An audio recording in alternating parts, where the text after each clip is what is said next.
ভগবান শ্রীকৃষ্ণের হাতে একটি বাঁশি দেখতে পাওয়া যায়, তার আগায় একটি মাছও দেখতে পাওয়া যায়। অনেকের মনে প্রশ্ন জাগে এই মাছের রহস্য কি। ভগবান শ্রীকৃষ্ণ যখন একাদশী ব্রত পালন করছিলেন তখন তাকে কিছু অন্ন খেতে দেওয়া হয়। তিনি যেহেতু একাদশী ব্রত পালন করছিলেন সেহেতু তিনি কিছুই খাবেন না। এই খাদ্য তিনি কি করবেন, তো এক এক করে এক এক জীবজন্তু পশু পাখির কাছে তিনি যান, কেউই এই খাদ্য গ্রহণ করতে চাচ্ছিলেন না, কারণ ওই দিন ছিল একাদশী। সর্বশেষ তিনি মা গঙ্গার কাছে যান।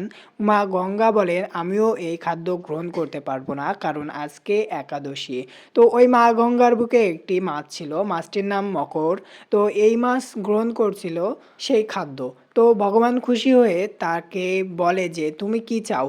তো তখন সেই মকর মাছ বলে যে আমি কিছুই চাই না, শুধু এটুকুই চাই যে আমি যেন তোমার ওই মুখ যেন আমি সারাদিন দেখতে পারি এবং তোমার সঙ্গে থাকতে পারি। তখন কি করবে ভগবান, তখন সেই মাছটা ওই বাঁশির মুখে আটকে যায়।